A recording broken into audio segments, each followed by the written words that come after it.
ये प्रसंग बड़ा अच्छा है। आप देखिए कि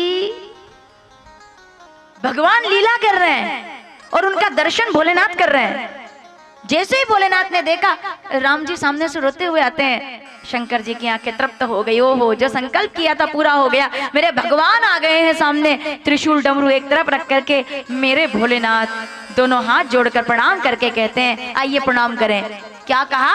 बाबा जी लिखते हैं, हे राघवेंद्र सरकार, हे सच्चिदानंद स्वरूप, मैं आपको प्रणाम करता हूं।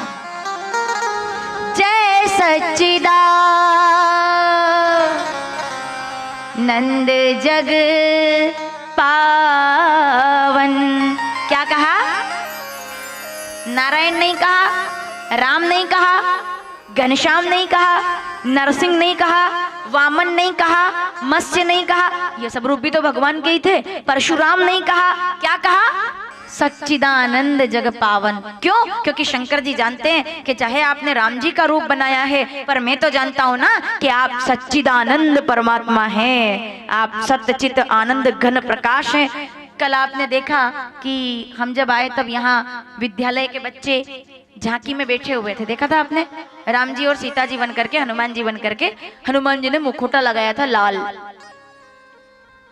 तो जब वो मुखोटा लगाकर बैठे थे तो ऐसे तो वो राम जी सीता जी बने थे, लेकिन जो उनको जानते हैं उनका असली नाम तो उनको पता होगा ना कि ये हमारा बेटा है जो राम जी बना हुआ है। तो वो किस नाम से बुलाएगी उसको? माता जी किस नाम से बुलाएगी? अगर वो राम बना हुआ है तो भी उसी नाम से बुलाएगी ना जिस नाम से वो बेटा है उनका। भाई राम तो तुम बने हो, आखिर में तो तुम जो हो वो तो मेरे बेटे हो। तो शंकर जी कहते हैं, राम तो आप बने हैं, वैसे तो आप सच्चिदानंद है ना, तो मैं आपके स्वरूप को प्रणाम करता हूँ। और प्रभु गजब लीला चल रही है आपकी। नमन कर लिया, आंखों में आंसू आ गए। जय सच्चिदानंद जग पावन, अस कहीं चले मनोज नसावन। आगे आगे जाने लगे। अब ये सब तो आपस की बातें थी। सती जी देख रही है किसको प्रणाम कर रहे हैं। प्रणाम करने लायक तो यहाँ कोई नहीं। एक जो राजकुमार है वो रो रहे हैं, एक राजकुमार समझा रहे हैं। किसको प्रणाम कर लिया? बोली तो नहीं, चुपचाप चलने लगी। लेकिन शंकर जी ने पूछ लिया, क्या बात है सती, कोई परेशानी है? बोले परेशानी कोई नहीं है, लेकिन किसको आपने प्रणाम किया? मेरे मन में शंका है। हम माताओं की आदत होती है, पूछ ही लेती है।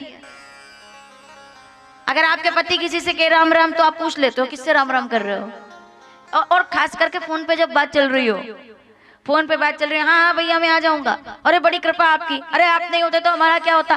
फोन कटने से पहले माता पूछ लेगी, ले इतना मीठी मीठी किससे बात कर रहे थे? क्या आप नहीं होते तो हमारा क्या होता? आपने बड़ा हम पर एहसान किया। भाई आप पे एहसान करने वाला कौन है? पूछोगे ना कि कौन है ऐसा जो आप पर एहसान कर रहा है? इतना विनम्र होकर बात कर रहे हो। फोन से आप बात करोगे, देवी जी तुरंत वहीं पास आसपास ही रहेगी। नहीं काम होगा ना तब भी आएगी, सोफा ठीक करेगी, झाड़ू नहीं होगा गंदा तब भी झाड़ू लगाएगी। हाँ गलत बोल रही हूँ क्या मैं? अगर पति देवता बात कर रहे हैं और बहुत देर से कर रहे हैं और बोले जा रहे हैं, बात करते जा रहे हैं, बोले हाँ हाँ सही बात है सही बात है, नहीं नहीं साहब आपने बड़ी मदद की है हमारी। अब पत्नी जानती है कि मेरा पति लखपति है, करोड़पति है, इनकी मदद करने वाला कौन आ गया? इनको कब जरूरत पड़ गई मदद की? और अगर इनके किसी ने मदद की है, कौन होगा वो व्यक्ति? तो वो धीरे से पूछती है, अच्छा बहुत धीरे से पूछती है, पहले पानी ला दो, हाँ चाय। फोन किसका था? किससे बात कर रहे थे? पत्नी का धर्म है, पूछती है किससे बात कर रहे थे, किसका फोन था? जब तक वो बता ना दे, और बताने के बाद भी जब तक खुद देख ना ले कि हाँ जिनका बताया उनका ही था। शंका स्वभाव है नारियों का, बुराई नहीं है। वो जिज्ञासा सवाल की सवाल करती है माताएं, किसका फोन था? ठीक है मैनेजमेंट है वो एक प्रकार का। तो किसका फोन था? तो शंकर जी से ये तो नहीं पूछ सकती किसका फोन था, किसको प्रणाम किया, तो डायरेक्ट नहीं पूछा। बोले प्रभु आपने प्रणाम किया? बोले हाँ। कौन थे वो जिनको आपने प्रणाम किया? शंकर जी कहते अरे मुझसे पूछती हो कौन थे, एक बात बताओ अभी हम कहाँ थे अब तक? बोले अभी तक हम कथा सुन रहे थे। क्या कथा सुन रहे थे? सती जी कहती है वही तो ध्यान नहीं रहा। शंकर जी कहते हैं यही तो बात है, अगर ध्यान लगाकर सुनती तो तुम्हें यहाँ पूछने की जरूरत ना पड़ती। सबसे जरूरी क्या है? ध्यान सबसे जरूरी है। तुम्हारा ध्यान वहां होता तो पूरी की पूरी वही तो कथा तुम्हें सुनाकर लाया हूं मैं अभी, कि जिनका क्या करके आए हम अभी? बोले हम चरित्र सुन के आए हैं। किनका? बोले राम जी का। तो शंकर जी कहते हैं वहां चरित्र चल रहा था, यहाँ चित्र चल रहा है। ये उनका चित्र है जिनका चरित्र तुम सुन करके आई हो। यही तो है। कौन है जिनको प्रणाम किया? बाबा कहते हैं आहा जासु कथा कुंभज ऋषि गाई, भगति जासु में तोड़ सुनाई। शादी से लेकर आज तक जिनका नाम लेकर के मैं जागता हूँ, जिनके नाम लेकर के मैं समाधि में जाता हूँ, जिनके नाम लेकर के सदा सुमिरन करता हूँ, और जिनकी कथा अभी तुमने सुनी है वही तो है। बोले कौन? सोई मम इष्ट देव रघुवीरा। यही तो है मेरे राम। कौन राम? शब्द पर ध्यान दीजिए। तब शंकर जी डिटेल में बताते हैं मुनि धीर योगी सिद्ध संतत विमल मन जय ध्या वही कही नेति निगम पुराण आगम जासुकी रति गावई सोई राम व्यापक ब्रह्म भुवन निकाय पति माया धनी अवतरे हूँ अपने भगत हित निज तंत्र नित रघुकुल मणि। यही तो है मेरे राम जिनको हमने भी प्रणाम किया। सती यही राम जी हैं। सती जी कहती है यही रघुकुल मणि। बोले हाँ। बोले अच्छा तो फिर रोए क्यों? क्यों रो रहे हैं? भगवान को हमने रोते तो नहीं देखा। शंकर जी कहते हैं क्या बताएं क्यों रो रहे हैं? बताओ माताओं क्यों रो रहे हैं? पत्नी के लिए रो रहे हैं। ले पत्नी के लिए नहीं रो रहे, कर्जा उतार रहे हैं। राम जी किसी का कर्जा नहीं रखते। जब कोई इनके लिए रोता है तो ये उसके लिए रोते हैं। ये पत्नी सीता के लिए नहीं रो रहे, ये तो भक्त सीता के लिए रो रहे हैं जो अशोक वाटिका में राम राम राम कहकर आंसू बहा रही है, तो वो भी यहाँ सीता सीता कह करके और कर्जा उतार रहे हैं। राम जी किसी का कर्जा रखते हैं क्या? नहीं रखते। सावधानी से सुनिएगा, राम जी किसी का कर्जा नहीं रखते। अगर कोई मेरे लिए रोएगा मैं उसके लिए रोऊंगा, अगर कोई मेरे लिए कांटों पर चलेगा मैं उसके लिए कांटों पर चलूंगा, अगर कोई मेरे पैर धोएगा, जवाब दीजिए, अगर कोई मेरे पैर धोएगा मैं चलकर आऊंगा और मेरे पैर धोएगा तो अगले जन्म में वो चलकर आएगा और मैं उसके चरण धो करके देखी सुदामा की दीन दशा करुणा करके करुणा निधि रोए। जब मैं केवट के पास जाता हूँ तो केवट मेरे चरण धोता है, और जब कर्जा उतारना हो तो वही केवट सुदामा बनकर मेरे पास आता है और मैं उसके चरण धो करके अपना कर्जा उतार देता हूँ। राम जी किसी का कर्जा, आप जितना, इसलिए मैं कहती हूँ जितना राम राम बोलोगे ना उतना भगवान आपका नाम बोलेंगे, उतना आपको याद करेंगे। आप उनके लिए रोओगे भगवान आपके, आप उनके लिए हंसोगे भगवान आपको देखकर, आप उनके लिए खाओगे भगवान आपके द्वारा लगाए हुए भोजन का भोग लगा लेते हैं। क्यों? क्योंकि भक्ति से ज्यादा प्यारा भगवान को और कुछ नहीं। तो सीता को याद नहीं कर रहे पत्नी को, भक्त सीता के लिए रो रहे हैं। पर सती जी समझ नहीं पाई। बोले मुझे नहीं समझ आता। बोले अगर ऐसा है तो पास जाकर देख लो, अगर दूर से तुम्हें ठीक नहीं दिख रहे राम जी तो पास जाकर देख लो। बोले ठीक है परीक्षा करके आते हूँ। शंकर जी कहते हैं हो ये वही जो राम रची राखा। इतना समझाने पर भी नहीं मानी, इसका मतलब होनी तय है। नहीं समझाने पर भी मान रहे तो होनी तय है। शंकर जी को प्रणाम करके माता सती चली तो भोलेनाथ ने जाते जाते कह दिया सती सावधान सावधान सती, जा तो रही हो लेकिन सावधान होकर के जाना। जो तुम रे मन अति संदेहु तो किन जाई परीक्षा लेहु। जा तो रही हो, सावधानी से परीक्षा करना। सती जी कहती है ठीक है। सती जी परीक्षा करने आई और जब राम जी सामने से आ रहे थे, माताओं कितना अच्छा प्रसंग है ये कि वो परीक्षा करने आई है कि भगवान है कि नहीं। कौन? जगदम्बा सती भवानी। राम जी सामने से आ रहे लक्ष्मण जी के साथ, बड़ा प्यारा प्रसंग है। तो शंकर जी ने कहा था सावधानी से जाना। सती जी सोच रही है एक काम करती हूँ, भवानी का रूप धर लेती हूँ, जगदम्बा का रूप धर के सामने जाती हूँ तो पता चल जाएगा भगवान है कि नहीं। ऐसे रौद्र रूप लेकर, काली का रूप लेकर जाती हूँ, अगर डर गए तो कह दूंगी इंसान है, नहीं डरे तो समझो भगवान है।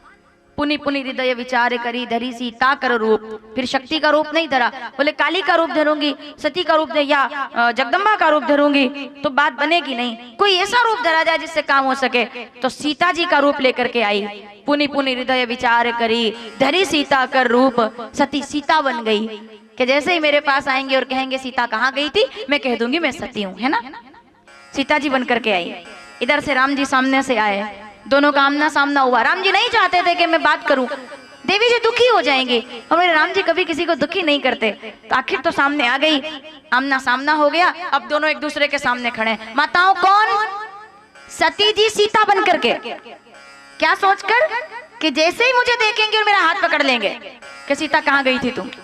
लेकिन जैसे ही सामने आई, राम जी खड़े हो गए इस तरह से। अब कुछ बोले तो पता चले परीक्षा करने आई है। सती देवी चुप, सीता बनकर राम जी भी चुप। अब परीक्षा तो है। राम जी ने बिना बोले पहला पर्चा पास कर लिया, पहला पेपर क्लियर कर लिया। कैसे? दोनों हाथ जोड़ दिए। देखिए मेरे राम जी का तरीका, दोनों हाथ जोड़कर कहते हैं, मैं दशरथ नंदन राम। क्या बढ़िया चौपाई है। जोरी पानी प्रभु कीन प्रणामू। जबकि पत्नी है सामने। भैया हमको पता है कि वो सती जी है, शंकर जी को पता है कि वो सती जी है, राम जी के सामने तो सीता के रूप में है ना। लेकिन दोनों हाथ जोड़कर प्रणाम कर लिया। जोरी पानी प्रभु कीन प्रणामो, पिता समेत लीन निज नामो। मैं दशरथ नंदन राम अपने छोटे भाई लक्ष्मण के सहित, कहीं इसको शंका ना हो जाए, तो छोटे भाई लक्ष्मण के सहित मां जगदम्बा के चरणों में प्रणाम करते हुए कहता हूं, मां। वो पत्नी बनकर आई है सामने, सीता बनकर। सोचो क्या हुआ होगा। पैरों तले जमीन खिसक गई। जमीन विचार करने लगी कि काश ऐसा हो कि अब जमीन फट जाए और मैं इसके अंदर समा जाऊं। कैसे मुंह दिखाऊं मैं इनको, मैं परीक्षा करने आई थी। पिता समेत लीन निज नामो, ये मेरे राम जी हैं। बोले थोड़ी कुछ भी, एक शब्द नहीं बोले। दोनों हाथ जोड़कर कहते हैं, माँ एक बात बताइए, मैं अकेला घूम रहा हूं जंगल में, तो मेरी तो मजबूरी है, क्योंकि जो मेरे साथ में देवी जी थी उनको तो रावण लेकर चला गया। लेकिन आपकी मजबूरी मुझे समझ में नहीं आ रही कि मैं तो अकेला घूम रहा हूं, ठीक है, आप अकेली क्यों घूम रही हैं? शंकर जी कहाँ चले गए? मेरे बाबा विश्वनाथ कहाँ है? वो तो आपको कभी अकेला नहीं छोड़ते, आज आपने उनको अकेला छोड़ दिया। कहाँ अकेला छोड़ाई है? कहीं बहोरी कहाँ वृष केतु, विपिन अकेली फिरई कई हेतु। अकेली कहाँ घूम रही हैं आप? सवाल ही ऐसा था कि जवाब तो कहीं से होना ही नहीं था। आंख बंद करके बैठ गई। बोले हे भगवान, ऐसा हो कि ये बुरा सपना हो, मैं आई ना हो, मैंने किया ही ना हो, ऐसा कुछ ऐसा हो जाए कि ये सपना हो, पर ये तो सत्य था। राम जी आगे निकल गए। सती जी उठकर खड़ी हुई जाने को, और पलट कर देखती है तो पीछे कौन नजर आया? श्री राम लक्ष्मण जानकी और जय बोलो हनुमान की। तीनों साथ नजर आए। मानो राम जी कह रहे हो कि सती माता, सीता कभी अलग हुई नहीं तो दूसरी सीता सामने कैसे आ सकती है? वो तो परछाई थी जो हरण करके ले गया था रावण। रावण ने कहा था, देखो राम, मैंने तुम्हारी सीता का हरण कर लिया, सुना होगा आपने पहले। तो राम जी ने मुस्कुरा के कहा था, रावण ने कहा था, मैं मायावी हूं, मायावी, मैं मायावी हूं, मैंने नकली हिरण बना दिया। तो राम जी कहते हैं, तुम तो मायावी हो, मैं तो मायापति हूं। अगर तुम सोने का हिरण बना सकते हो तो क्या मैं सीता नहीं बना सकता? वो तो परछाई थी, तुमने माया का हिरण बनाया, उससे पहले मैंने माया से सीता की रचना कर दी थी। तुम पावक मां करो निवासा, जा लगी करो निशाचर नासा। वो तो माया थी। तो अब सती जी नहीं समझ पाई, आई शंकर जी के पास। भोलेनाथ ने कहा, क्या हुआ सती, सब ठीक? गई समीप महेश तब, हंसी पूछी कुशलात, लीन परीक्षा कवन विधि, कहो सत्य सब बात। क्या हुआ सती, सब ठीक है? सती जी कहती है, कछु न परीक्षा लीनी गोसाई, एक गलती कर दी दूसरी नहीं करनी। अपने पति को अगर बता दिया तो यहीं पर अभी इसी समय छोड़ देंगे, मुझे त्याग देंगे। पर वो भूल गई कि ये अंतर्यामी है। शंकर जी तो सब जान गए। उसी समय संकल्प कर लिया। पास आकर बैठने लगी तो शंकर जी कहते हैं, देवी जी सामने बैठिए। सती जी कहती है, क्यों? सुनना, क्यों? मैं तो हमेशा पास बैठती हूँ ना, सामने क्यों बैठूं?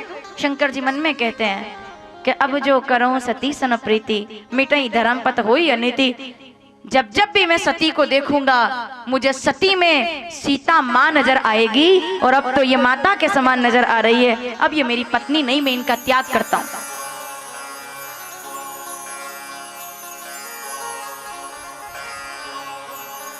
शंकर जी जिस भाव से राम जी को देखे थे, वो सब भाव टूट गया। सती जी का त्याग कर दिया, आ गए कैलाश पर दोनों पति पत्नी। सती जी जानती थी मुझसे अपराध हुआ है, दुखी तो हुए भोलेनाथ, लेकिन हर दुख का क्या इलाज है? क्या करना चाहिए दुख में? सिर पकड़ कर बैठ जाना चाहिए? नहीं। चिंता करनी चाहिए? नहीं। परेशान होना चाहिए? नहीं। जतन करना चाहिए? नहीं। भजन करना चाहिए, भगवान का नाम लेना चाहिए। ध्यान में बैठ गए भोलेनाथ और ध्यान धर लिया, सहज समाधि लग गई। माता सती जान गई कि गड़बड़ तो मुझसे हुआ है। शंकर जी से पूछ रही है बार बार, कुछ तो बताइए हुआ क्या है? शंकर जी कहते हैं कुछ नहीं हुआ, भगवान का भजन करो। कीर्तन करने लगे सब। भजन करोगे तो आनंद मिलेगा। भजन सुना है ना आपने? मुक्ति का कोई तू जतन कर ले, रोज थोड़ा थोड़ा हरि का। भजन करने से क्या होता है? भजन करने से शांति मिलती है, संकीर्तन करने से मन शांत होता है।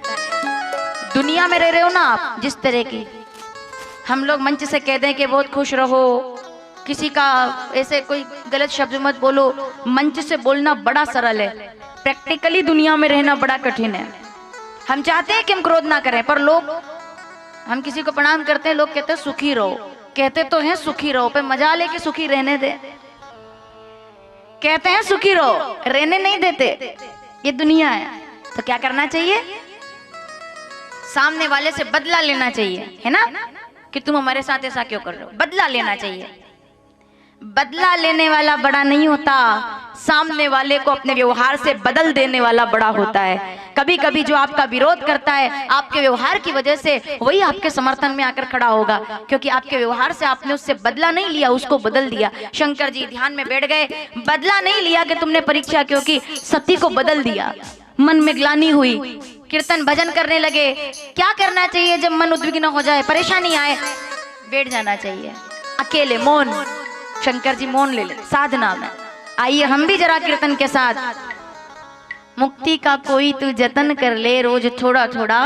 भजन करने से शांति मिलती है, मन शांत होता है भजन करने से, कीर्तन करने से। संकीर्तन आपको आनंद प्रदान करेगा। आइए भाव के साथ, और सब गाएंगे मेरे साथ। शंकर भगवान ध्यान में बैठे हैं। मुक्ति का कोई तू जतन कर ले, मुक्ति का कोई तू जतन कर ले, रोज थोड़ा थोड़ा हरि का भजन कर ले। रोज थोड़ा थोड़ा हरि का भजन कर ले।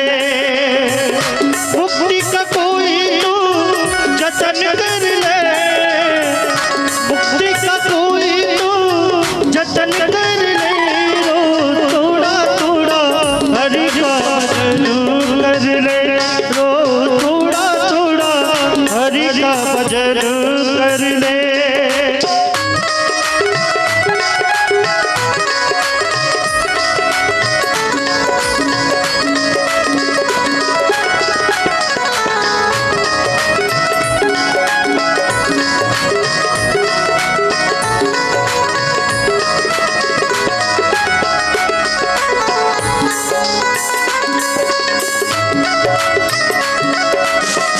भक्ति करेगा तो बड़ा ही सुख पाएगा।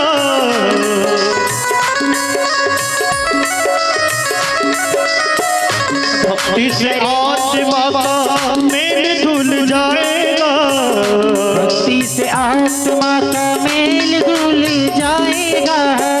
भक्ति करेगा तो बड़ा ही सुख पाएगा, भक्ति से आत्मा का मेल धुल जाएगा।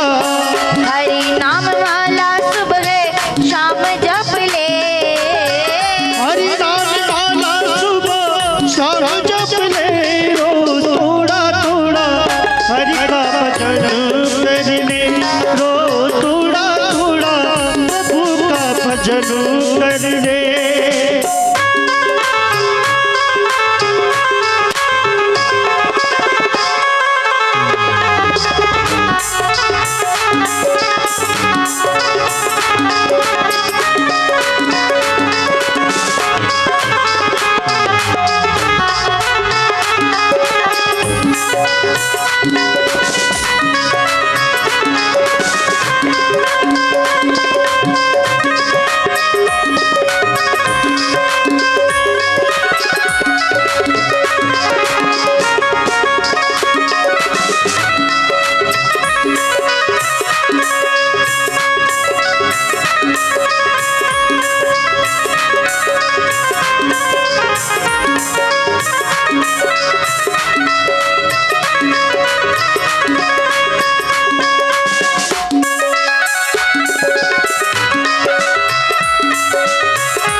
संगत करी अच्छे लोगों की।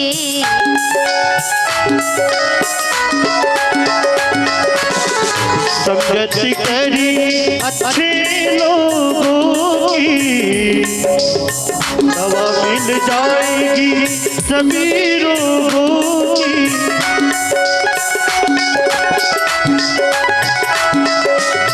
आत्मा के साथ मन कर ले, आत्मा के साथ मन कर ले, रो थोड़ा थोड़ा हरि का भजन कर ले, रो थोड़ा थोड़ा हरि का भजन कर ले।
भक्ति करेगा तो बड़ा ही सुख पाएगा, भक्ति करेगा तो बड़ा ही सुख पाएगा। भक्ति से आत्मा का मेल धुल जाएगा, भक्ति से आत्मा का मेल धुल जाएगा। आत्मा के साथ साथ मन कर ले,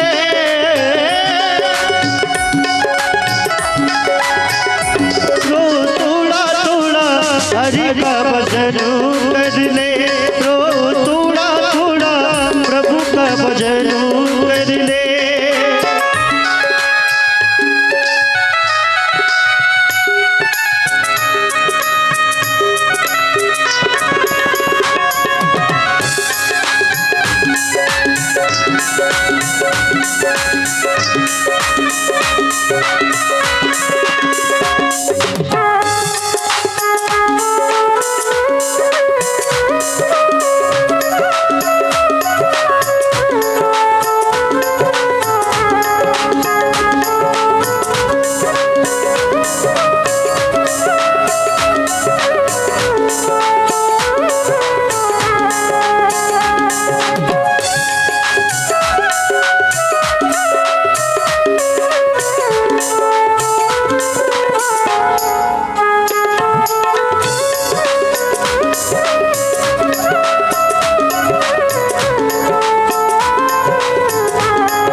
बस अब यही तराना, गाऊं बस अब यही तराना।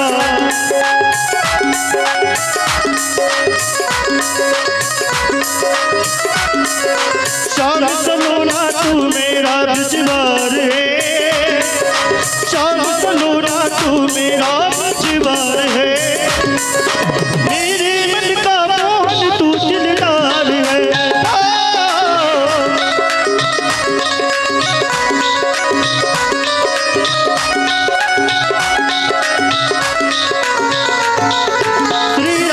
श्री राधे राधे श्री राधे,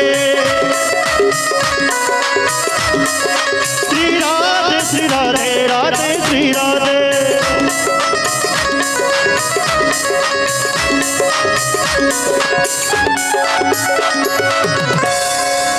कृष्ण कन्हैया लाल की।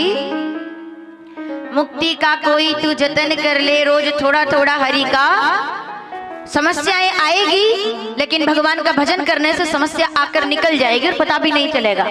शंकर जी आप विचार करके देखिए, भोलेनाथ जब उनके जीवन के अंदर ये समस्या आ सकती है कि पत्नी को वो नहीं समझा सके, ध्यान में बैठ गए भोलेनाथ। राम राम राम सब बोलेंगे मेरे साथ, जरा ऐसे बैठिए ना जैसे मैं बैठी हूँ, एक बार भाव से। शंकर जी कैसे बैठे? समाधि में। राम राम राम शिव सुमिरन लागे और ध्यान में चले गए। शंकर जी का सहज स्वभाव है ध्यान, सहज सहज स्वभाव। अपना सहज स्वभाव क्या है? हम दूसरों के सामने जैसे बनते हैं वैसे वास्तव में हम नहीं है क्या? हम अकेले में जैसे रहते हैं वास्तव में वैसे है ना? जैसे अब आप यहाँ बैठे हो, ऐसे बैठे, अब घर पे तो आप ऐसे बैठ सकते हो। हमेशा ऐसे बैठते हो क्या 24 घंटे? एकदम ऐसे अनुशासन में, बिल्कुल एकदम ऐसे रहते हो? नहीं। जब घर में ज्यादा काम बढ़ जाता है तब माताएं क्या करती है? ऐसे पल्ले को एकदम ऐसा करके, वो आपका सहज स्वभाव है। अभी आपने महंगी साड़ी पहन रखी है, एकदम टिप टाप हो आप, घर पे काम करते हो जब भी ऐसे ही रहते हो। ये केवल टीवी में होता है बस, वहां बहुएं एकदम टिप टाप रहती है, लेकिन जो वास्तव में माताएं सामने बैठी है, सोचो अगर आपको घर का झाड़ू लगाना है तो आप क्या ऐसे सज धज के तैयार होके, ऐसा हो सकता है? नहीं हो सकता ना। क्या करना पड़ेगा?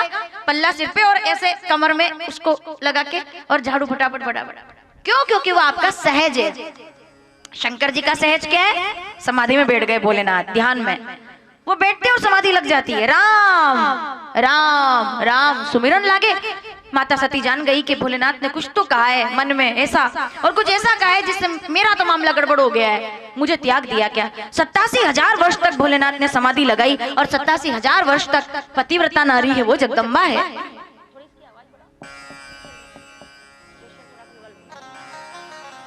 जगदम्बा है वो, और जगदम्बा ने 87,000 वर्ष तक एक पैर पर खड़े होकर के साधना की कि शंकर जी जैसे ही जागेंगे और मैं क्षमा मांग लूंगी। माताओं सावधान, आप ध्यान से सुनिएगा। इंतजार कर रही है कि एक दिन कि जिस दिन जागेंगे ना उस दिन बोल दूंगी कि देखो भोलेनाथ मुझसे गलती हो गई है, मैं पत्नी हूँ, आप मेरे पति हैं, मैं गई थी परीक्षा करने, सीता बन गई थी, राम जी से मैंने परीक्षा की, मैंने दोष किया है, ये ठीक है, लेकिन आप मुझे क्षमा कर दीजिए। तो संभावना है कि शंकर जी मुझे क्षमा कर देंगे, क्योंकि वो तो अच्छे को क्षमा कर देते हैं, उनका स्वभाव है, मुझे क्षमा कर देंगे। इस विचार से थाली लेकर खड़ी है। अब क्षमा मांग लेनी चाहिए थी, क्षमा कर भी दी जाती, तो फिर ऐसा क्या हो गया कि क्षमा नहीं मांग पाई? ऐसा क्या हो गया कि कहानी में ट्विस्ट आ गया, फिर कोई मोड़ आ गया? हुआ ये कि शंकर जी के जागने के 15 दिन पहले 87,000 वर्ष बीत गए, लेकिन 15 दिन बाकी रह गए थे जागने में, और माता सती ने देखा कि बड़े बड़े विमान सज करके आसमान से जा रहे हैं। देव कन्याएं सुंदर गीत गाते हुए, मंगल गीत गाते हुए कहीं जा रही है। एक रथ कैलाश पर उतरा तो माता सती ने पूछा, देवियों कहाँ जा रही हैं आप? क्या किसी देवता के यहाँ कोई मंगल आयोजन है, कोई गृह प्रवेश है, किसी की शादी है, किसी देवता के घर बेटा हुआ है? कहाँ आप इतने गीत गाती हुई जा रही है? और वो जितनी भी देव कन्याएं थी सब एक दूसरे को देखने लगी, बोले इनको नहीं पता कहाँ जा रहे हो? बोले मुझे नहीं पता कहाँ जा रही हूँ, मैं तो यहाँ खड़ी हूँ भोलेनाथ के सामने। बोले देवी जी आपको बताने में बड़ा दुख हो रहा है हमें कि आपके पिताजी राजा प्रजापति दक्ष ने बहुत बड़ा यज्ञ किया है, सबको बुलाया है, हमको 1 महीने पहले निमंत्रण आया था, हम 15 दिन पहले वहां जा रहे हैं, हमें इस बात की तकलीफ है कि आपको इसकी कोई खबर नहीं। आपके पिताजी ने आपको नहीं बुलाया क्या?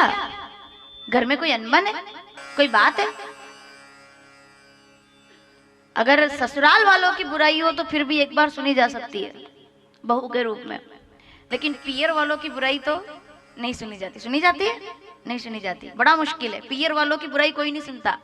हाँ, ससुराल में अगर कोई कह दे के देवरानी ऐसी जेठानी ऐसी, तो गर्दन झुका के कह देंगे हाँ आप क्या बताएं भैया, सबका अपना अपना स्वभाव है, यही कहेंगे ना।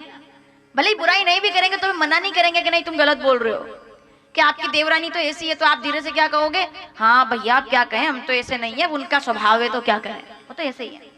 लेकिन अगर वो बोल दे कि तुम्हारे भैया ऐसे, उनके बारे में कुछ मत बोलना, भैया ऐसे नहीं है, वो तुमने गलत समझा है। एक बेटी अपने पियर वालों की बुराई कभी नहीं सुनती, स्वभाव है उनका। और इसमें गलत बात क्या है? एक लड़की एक नारी का स्वभाव पियर वालों की तरफ झुकाव होता है, इसमें गलत क्या है? 18 साल तक वो उस आंगन में रही है, 7 वचन पर वो अपना पूरा घर परिवार छोड़ करके और ससुराल में आई है, वो अटैचमेंट है परिवार के साथ उनका। तो माता सती ने जैसे सुना मना कर दिया, नहीं नहीं गलत बोल रही हो तुम, हम दोनों कथा सुनने गए थे इसलिए पिताजी आए होंगे, तुमको खबर नहीं हुई, वरना मेरा घर ऐसा नहीं है। देविया कहती है चाहे मत छुपाओ, हमको तो सब पता है। फिर जले पर नमक डाल करके लोग तो तैयार रहते हैं ना, तो माता सती को ऐसा बोलकर वो चली गई। अब तक सती जी के मन में क्या था कि शंकर जी जागेंगे तो मैं क्षमा मांगूंगी, लेकिन अब आ गया मन में कि जैसे भोलेनाथ जागे, जल्दी जाग जाए तो अच्छा है, पिता के घर जाना है। और 15 दिन के बाद शंकर जी जाग गए, राम राम राम शिव सुमिरन लागे, जाने वो सती जगतपति जागे। शंकर जी जागे, सामने माता सती पूजा की थाली लेकर के आई और जो भी पूजा की सामग्री थी सब उनके सामने रखी और रखकर प्रणाम किया। तो शंकर जी ने कहा कहो सती क्या बात है, क्या चाहिए? सती जी कहती है चाहिए कुछ नहीं, अब मौका था क्षमा मांगने का था ना, कि मुझे माफ कर दीजिए मुझसे गलती हुई थी, लेकिन नहीं बोली। माताओं सावधान, क्या कहा सती जी ने? बोले बात बात में करेंगे, रास्ते में जल्दी तैयार हो जाओ, देर हो रही है, जल्दी चलो, हम वैसे ही लेट हो गए क्योंकि आप ध्यान में बैठे थे। शंकर जी कहते इतनी जल्दी में कहाँ जाना है? बोले रास्ते में बताऊंगी, आप जल्दी करो, मैंने बैग पैक कर लिया है, आप भी जल्दी तैयार हो जाओ। शंकर जी कहते बताओ तो जाना कहाँ है? बोले क्या बताऊं, पिता के घर यज्ञ है, बहुत बड़ा यज्ञ रखा गया है, जल्दी तैयारी कीजिए, मैं जल्दी जाना है। शंकर जी कहते क्या बात है, ससुर जी के यहाँ यज्ञ, प्रजापति दक्ष के यहाँ यज्ञ? बोले बिल्कुल उनके यहाँ यज्ञ, जल्दी चलिए। शंकर जी कहते बिल्कुल जाएंगे। तो पिताजी तुमको यहाँ पर लेने आए हैं, लाओ बुलाओ, ससुर जी से हमारी मुलाकात कराओ। तो सती जी आए तो नहीं थे पिताजी, तो कहती है वो तो नहीं आए। तो ने कहा अच्छा तुम्हारे भैया तुमको लेने आए होंगे, लाओ लाओ बुलाओ बुलाओ, उनसे मुलाकात कराओ। सती जी कहती है भैया तो नहीं आए। अच्छा तो पत्रिका तो बताओ, पत्रिका तो देखनी पड़ती है ना, कि स्वागतातुर कौन है, दर्शनाभिलाषी कौन है, प्रोग्राम कहाँ पे है, कौन कौन विनीत है, मीठी मुस्कान में कौन है, पता तो चले कि ये भाई ये व्यवस्था में है यहाँ पे। तो लाओ पत्रिका बताओ क्या क्या है। पत्रिका हो तो बताए, बुलाए तो गई नहीं, पत्रिका आई नहीं। सती जी कहती है पत्रिका नहीं है, बुलाया नहीं है, पिताजी नहीं आए, भैया नहीं आए, आप जल्दी तैयारी कीजिए, हमको जाना है। शंकर जी कहते हैं सती अगर तुम्हें यहाँ कोई लेने नहीं आया, अगर एक पत्रिका भी नहीं आई, तो याद रखना भाव नहीं आदर नहीं। सावधान जितनी माताएं बैठी हुई हैं, पियर बहुत प्यारा होता है। मैं सीधे सीधे आपको कथा से जोड़ करके कहना चाहूंगी, पियर बहुत अच्छा होता है। आपके पियर का मकान पक्का हो सकता है, ससुराल का मकान कच्चा भी हो सकता है, लेकिन याद रखिएगा आव नहीं आदर नहीं और नई नैनन में नेह, तो तुलसी तहा ना जाइए चाहे कंचन बरसे मेह। एक नारी चाहे ससुराल का मकान कच्चा हो, पियर का मकान पक्का हो, फिर भी एक विवाहित नारी की शोभा ससुराल में रहने से ही होती है, पियर में रहने से शोभा नहीं रहती है। पियर में रहने की शोभा कब तक है? 8 दिन, संक्रांति पर 15 दिन, राखी पर 1 महीना। 1 महीने से भी ज्यादा अगर टिक गए ना तो गांव वाले पूछने लग जाएंगे, बोले ससुराल लेने नहीं आए, अभी नहीं आए, 6 महीने हो गए, इतने में तो बातें शुरू हो जाएगी। बोले वो तो 6 महीने से घर बैठी है, नहीं क्या? हो सकता है आपका ससुराल का मकान में साधन कम हो, सुविधा कम हो, लेकिन फिर भी एक नारी के लिए पियर नहीं ससुराल में रहना शोभा देता है। शंकर जी ने कहा तुम्हारा घर बड़ा सुंदर है, परिवार बड़ा अच्छा होगा, लेकिन आज अगर निमंत्रण नहीं आया तो सती तुम्हें नहीं जाना चाहिए, तुम्हारा अपमान होगा। और दूसरे अपमान करे तो इंसान सह जाता है, लेकिन अपना अगर कोई अपमान करे तो सहन नहीं होता। एक बहू तब परेशान नहीं होती जब ससुराल में उसका निरादर हो जाता है, लेकिन वही नारी तब दुखी हो जाती है जब पियर में उसका अपमान हो जाता है, तब वो सहन नहीं कर पाती। वो उसके लिए बड़ा कठिन है। मत जाना सती, दुखी हो जाओगे तुम। सती जी कहती है बात तो आपकी ठीक है, लेकिन मेरे घर में ऐसा नहीं है, मेरे पिता ऐसे नहीं है, मेरा तो बड़ा सम्मान है, मैं जाऊंगी, आप भी चलिए। एक काम करते हैं, मैं पहले जाती हूँ, 5 दिन पहले मैं चली जाती हूँ, आप मेन इवेंट होगा जिस दिन मेन आयोजन है उस दिन आप आ जाना। ऐसे ही करते हैं हम लोग कि ठीक है आप मेन आयोजन में, आप मुख्य आयोजन में आप आ जाइएगा। शंकर जी कहते हैं हो ये वही जो राम रचि राखा, ठीक है सती जाओ, जाओ सती, ईश्वर तुम्हारा कल्याण करे। जब जा रही थी तो शंकर जी देख रहे थे कि जा तो रही है पर वापस नहीं आएगी। 2 गण साथ में भेजे, माता सती आई। कथा आप लोगों ने सुनी है, पिता भवन जब गई भवानी, दक्ष त्रास काऊ न सन्मानी। बेटी जब पियर में आई, शादी के बाद पहली बार आई थी। माताओं सावधान, पहली बार आई थी शादी के बाद पियर। सोच रही थी पिता मुझे दूर से देखेंगे तो दौड़ करके गले लगाएंगे मेरी बेटी आ गई, भाई आएंगे और दौड़ करके कहेंगे हमारी बहन आ गई, बहनें आएंगी गले लगा कर कहेंगे तुम्हारे बिना सब अधूरा लग रहा था। दक्ष जी की 24 कन्याओं में से एक कन्या माता सती है। दक्ष जी की 60 कन्याएं, इतना पूरा परिवार,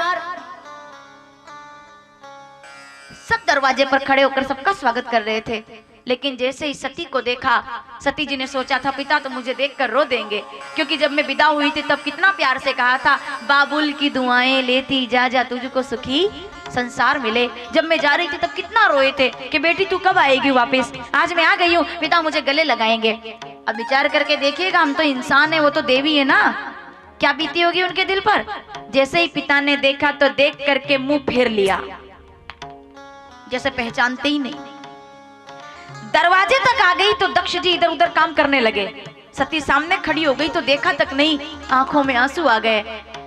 तब नहीं हारी वो जब दुनिया अपमान कर दे, लेकिन जब घर के लोगों ने अपमान कर दिया, बहनें मजाक उड़ाने लगी, आ गई सती, चलो अच्छा है बिना बोले आई तो सही। तुम कब आई? बोले हम तो 1.5 महीने पहले आ गए, सब तैयारी हमने करवाई। भाइयों ने देखा ठीक से बात नहीं की, सादर बहुरी मिली एक माता, माँ ने गले लगाया, बेटी चिंता मत कर, तुम्हारे पिता है ना व्यस्त हैं अभी, ऐसा मत समझना कि तुम्हारा अपमान करते हैं। माँ जानती है बेटी की तकलीफ। एक सबसे ज्यादा अगर कोई होता है पियर में अपना तो माँ होती है। जब बेटी घर से विदा होती है ना, चाहे वो पहली बार विदा हो, दूसरी बार ससुराल जाए, तीसरी बार ससुराल जाए, भाई आता है तो महंगी साड़ी देता है, पिताजी आते हैं तो गहने देते हैं, लेकिन माँ क्या करती है? माँ कमरे में दौड़ कर जाती है, बेटी जा रही है तो वैसे ही तो वो परेशान रहती है, बेटी जा रही है, दूसरी बार तीसरी बार ससुराल जा रही है, दौड़ के अंदर जाती है और अपनी पेटी खोल करके उसमें से बटुआ निकाल करके 10 रुपए 20 रुपए जो उसने अपने रखे हुए थे 50 रुपए निकाल कर लाती है और अपनी बेटी की मुट्ठी में बांध देती है कि बेटा ये ले जा। और जब वो बेटी ससुराल पहुंचती है तब वो महंगी साड़ी नहीं देखती, वो गहने नहीं देखती, वो 20 रुपए का नोट उठाकर देखती है जो मेरी माता ने मुझे दिया था, ये माँ ने दिया था। वो अपनत्व वो माँ से मिलता है। माँ ने गले लगा करके कहा बेटा पिता की बात पर ज्यादा ध्यान ना देना, वो व्यस्त हैं, चल ना अंदर चल। अपना अपमान तो सह गई, यज्ञ भवन में आई तो देखा तो यहाँ तो अपने पति भोलेनाथ का कोई रुद्र का कोई भाग नहीं, आंखों में क्रोध आ गया। मेरा अपमान तो मैं सहन कर सकती हूँ, लेकिन यहाँ जितने लोगों ने भोलेनाथ की निंदा की है सबको सजा मिलेगी, लेकिन मैंने भी अपराध किया है, मैं अपने पति को छोड़कर यहाँ आई। ऐसा विचार करके माता सती ने अपने शरीर को योगाग्नि में वहीं पर समर्पित कर दिया। बोलिए जगदम्बे मात की। जो दक्ष मेरे पति की निंदा करते हैं उनसे ही मुझे ये शरीर मिला है, अब मुझे ये शरीर प्यारा नहीं, ये शरीर त्याग कर पुनः मुझे भोलेनाथ प्राप्त हो, ऐसी प्रार्थना करके माता सती ने प्राणों का त्याग कर दिया। प्राणों का त्याग कर दिया तो समाचार सब शंकर पाए, वीरभद्र करी को पठाए, जटा से बाल उठा करके और धरती पर पटका, वीरभद्र प्रकट हो गए, यज्ञ भवन में आए और दक्ष की गर्दन काट दी, अग्नि में स्वाहा हो गया मस्तक, हाहाकार मच गया यज्ञ भवन में। जहाँ शंकर जी को भाग ना मिले वो यज्ञ कभी पूरा हुआ है? जहाँ रुद्र का भाग ना हो क्या वो आयोजन कभी पूरा हुआ है? एक बात याद रखिएगा, जब कोई आयोजन दिखावे के लिए होता है, प्रदर्शन के लिए होता है, वो कभी सफल नहीं होता, वो कभी आनंद नहीं देता। दिखावे के लिए किया गया था यज्ञ, असफल हो गया, सब हाहाकार मच गया सब तरफ। शंकर जी आए, माताओं सावधान, भोलेनाथ ने माता सती के जले हुए अंगों को उठाया तो आंखों में भोलेनाथ के आंसू आ गए, क्योंकि प्रेम तो करते हैं ना पत्नी से, मोह तो था, तो कंधे पर रखा शरीर को, जला हुआ शरीर, उस शरीर को त्यागते नहीं, कितने महीनों तक घूमते रहे, कनखल, हरिद्वार, हिमालय घूमते रहे भोलेनाथ। तो देवताओं ने प्रार्थना की नारायण भगवान से कि शंकर जी पीड़ा में है, जब तक ये शरीर रहेगा माता सती का उनके पास तब तक वो पीड़ा में रहेंगे। तो नारायण भगवान ने सुदर्शन चलाया और सुदर्शन चक्र से वो जले हुए शरीर के टुकड़े कर दिए, जहां जहां वो अंग गिरे वहां वहां शक्ति पीठ की स्थापना हो गई। बोलिए अम्बे मैया की।